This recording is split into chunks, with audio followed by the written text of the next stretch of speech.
legendary? Is that what I want? Rebel Yell. Hell yeah. Okay then, we'll come back to it. Hello everybody, this is Fantico, the 100% Gaming, and welcome back to another Borderlands 3 Legendary Weapon Guide. Today we're going to be looking at the Rebel Yell. First off, we're just going to have a little look at the actual item here.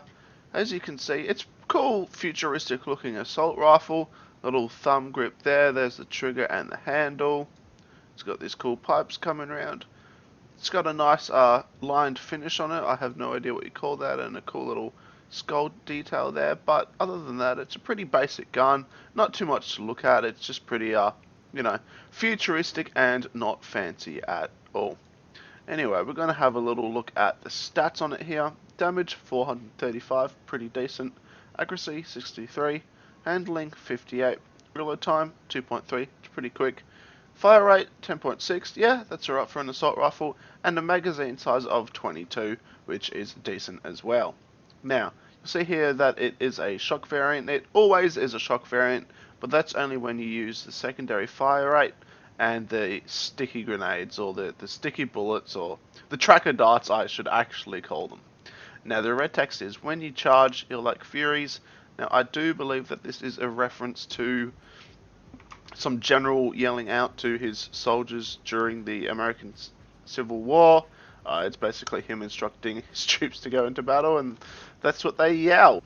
So what does this legendary change from just a normal Atlas assault rifle? Well, it has increased fire rate, but reduced projectile damage and magazine size. And that's about it. There's no actual difference.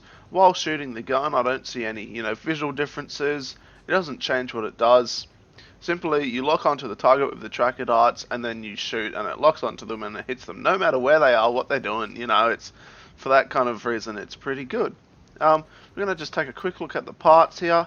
So you might see what you want. You don't want this barrel, it's pretty bad, reduces damage by 30%, but the rest of it is actually pretty good. Alright, now to get this gun, you need to come over to Eden 6, the Anvil, and you make your way to a respawn station here.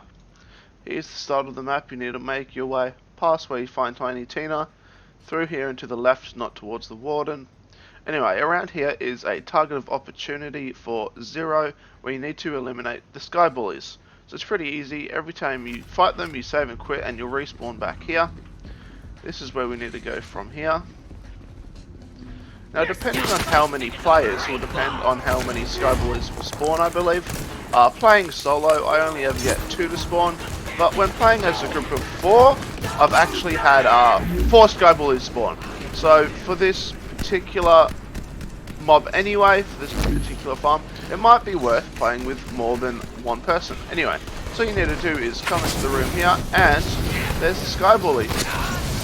As long as you have a corrosive weapon or something like that, they're not too hard.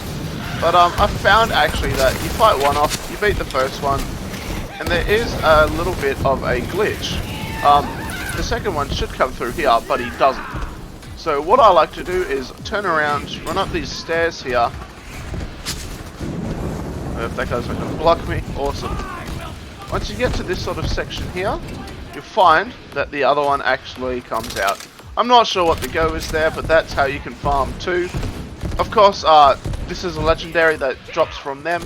Now, I must say that it is a well drop, so it can drop from any notable source. You can get this weapon from the anointed enemies, you can get it from a chest, you can get it basically anywhere, but the Sky Bullies do have an increased chance to drop this gun, so this is where I would come to farm it. Alright, here we are at the Handsome Jack test dummy, and we're just going to fire a few shots here. There we go, 3,300 damage critical, there, 1,000 damage,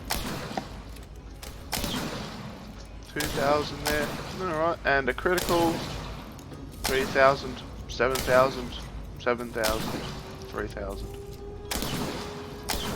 Alright, so really this gun doesn't have anything too crazy to it. It is just a normal assault rifle with just faster fire rate than the other Q systems in the game, the other Atlas assault rifles, but the difference is when you switch over to the tracker darts, you shoot it, it shoots off in a sort of shotgun projectile. You can see them glowing there, and when I shoot, yeah, see, that's where they home off to. So, I mean, it's pretty cool. The Handsome Jack doesn't actually work as a target. It just sort of, when you shoot him, the damage pops up. So the tracker darts are on him, but they're not actually, like, homing onto him, if that makes sense. But, yeah, when you get this gun, the tracker darts will always be shocked, so it's alright to take out shields and then anything else that they have left over. Alright, we're going to go back to the anvil, we're going to fight some enemies, and we're going to see exactly what this gun can do, guys. Alright everyone, so we're back at the anvil on Eden 6. We are playing at Mayhem mode at level 3. As you can see here, there are no modifiers for a assault rifle or shock damage here. So we're fine to go and see how the testing is on this thing. So here's the Zealot here, we're going to put the tracker darts on him. There we go, got one on him. And as you can see, it's decent damage. I mean, here it does have shock and normal bullets aren't really, great against the shield, but once that's run out, we'll see how it does. There we go. Alright, this guy's decided to come closer. Here we go. We hit the critical hits on him, and yeah, it does a lot of damage there. There we go. Alright, so what I really like about this gun is you can send the tracker darts out. Here we go. We're on a target, and just hide behind cover and just shoot away. I mean, I guess you could call it a coward's gun or something, but if you find yourself like in real danger, or a scenario where, you're fighting something like one of those badasses that have the stupid explosive rocket launchers that blow you up in one hit, well, this might be the easy solution for him. As you see there, 2 clips and he's down. I didn't even look at the guy. We're gonna now go over this demolition tank here. There you see that I hit him with the critical the first time. That's when this gun really melts the enemies. I mean, we all know that we want to get critical hits, but when you do, that's how you do it. So hiding over cover, quickly shoot around it, or just up in the air. Right, here's one of those annoying badasses I was talking about. There you go, got him. Now we're just gonna run back, hide behind some cover, and shoot away. Oh, got criticals there. Once the tracker dart's running out, I mean, that's the one time we have to go out of cover to go get him again. So, it's, look. It's, a little bit cheap, I know, but it's, look how effective it is, right? Like, there we go. Oh, flip. Okay, I've been found there.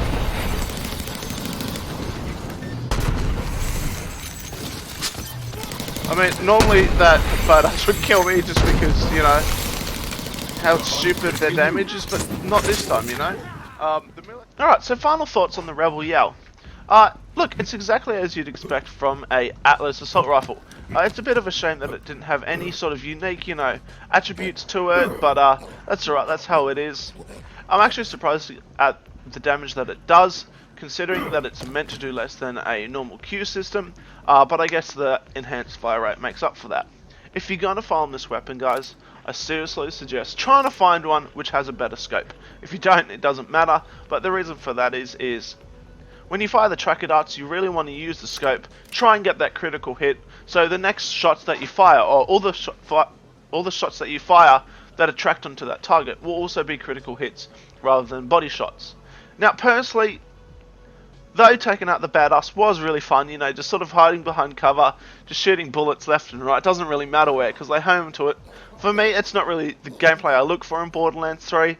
I don't like the bullets just homing onto a target. For me, it just feels a little bit cheap, but some people, that might be what they love, they just get the one good shot, and then the rest is just, rewards you for it, I suppose. Look, the shock damage on the tracker darts, it's not enough damage to take out a shield, but the rest of the damage is good enough, sort of, to carry it on. Guys, I recommend the gun. It's fun, it's unique, it's like any other Atlas assault rifle. If you like using them, for sure, come pick up the Rebel Yell. Alright guys, this has been Fantasy Guy with 100% Gaming. If you like the video, please consider leaving a like, subscribe, or comment. Let me know if you're going to pick up the Rebel Yell or not. Let me know if you have any questions too. Alright guys, see you in the next video.